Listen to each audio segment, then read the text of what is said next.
আসসালামু আলাইকুম, আশা করি সবাই ভালো আছেন। তো আজকে আমরা কলার মোচা মাখাবো। তার জন্য আগে থেকে চুলে রাখা কলা মোচা, তাই সেইগুলো আবার আরেকটু চুলে নিচ্ছি, কারণ এত তো আর দেবো না, এই কারণে চুলে এটা ফেলাই দিতে হবে। তো চুলে নেওয়ার পরে এটা ধুয়ে নেব।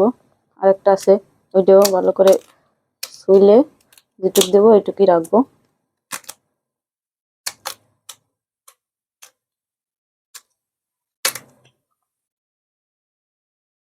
দুইটা ধুয়ে নেব, ধুয়ে উঠিয়ে তারপরে ছোট ছোট করে কাটে বাইটে নেব।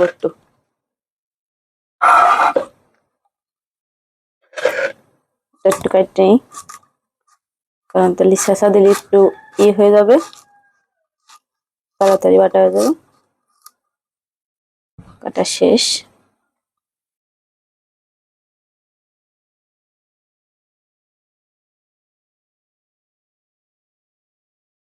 কড়াইটা বাইটে নেবো, পুরোটা একটু ধুয়ে নেওয়া লাগবে।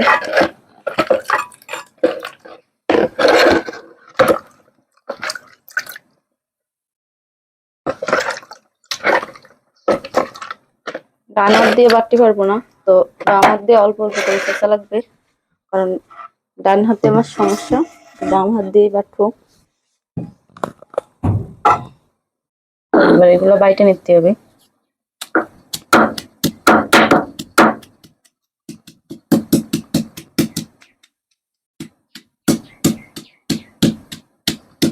একটু বাইটে নিলে বেশি ভালো লাগে, আর যে কুচোই মাখায় সেটা হচ্ছে অন্যরকম আরেকটা, এই জন্য একটু এভাবে চেঁচা দিয়ে নিচ্ছি।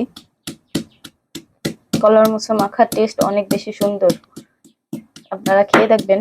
তো আমি অনেকদিন পরে কলার মোচাটা মাখাচ্ছি, কারণ সবাই তো আর ইচ্ছা নিজের মন মতো করে এরকম করে না, কারোর ইচ্ছা আছে করার, কেউ আবার করে না। তো আমি যখনই মনে চাই তখনই আমার মন মতো যেটা মন চাই সেটাই খাই। তার জন্য আজকে আমি নিজেই আসছি, সবাইরেই মাখাই খাওয়াই, কেউ আবার করে না, এভাবে মাখাই না।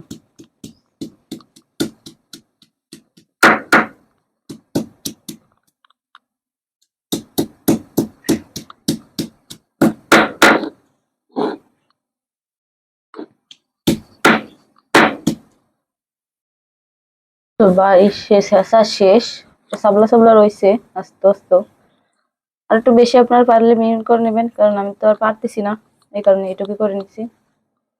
একটু মাখানোর জন্য দিয়ে দেবো শুকনো মরিচ, তেঁতুল, এবার দেবো লবণ।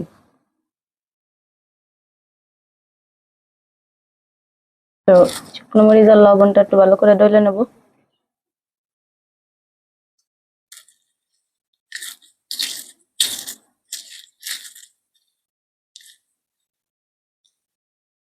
এটা চাইলে আপনারা বাইটেও নিতে পারেন, আমি যেহেতু ভাইজে শক্ত করে করে রাখছি এই জন্য ডলে নিচ্ছি।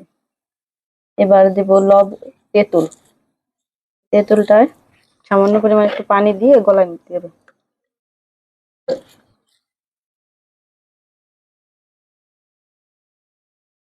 তেঁতুল মাখানোটা দেখতে এত বেশি সুন্দর লাগতেছে, আপনি চাইলে তেঁতুলটাই আলাদা খেয়ে ফেলবেন, এত স্বাদ হয়েছে।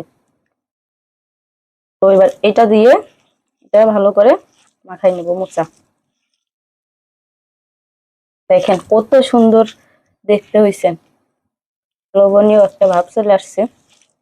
এটা মাখানো শেষ। আমি যেহেতু একটু সাবলা রাখছি এই জন্য এরকম লাগতেছে, আরো মিহিন হয়ে যায়। তো আমার মাখানো শেষ, এখন খেয়ে দেখবো। আলহামদুলিল্লাহ, অনেক বেশি স্বাদ হয়েছে। তো আপনারা চাইলে ট্রাই করে দেখতে পারেন, খেয়ে দেখতে পারেন। সবাই ভালো থাকবেন, আল্লাহ হাফেজ।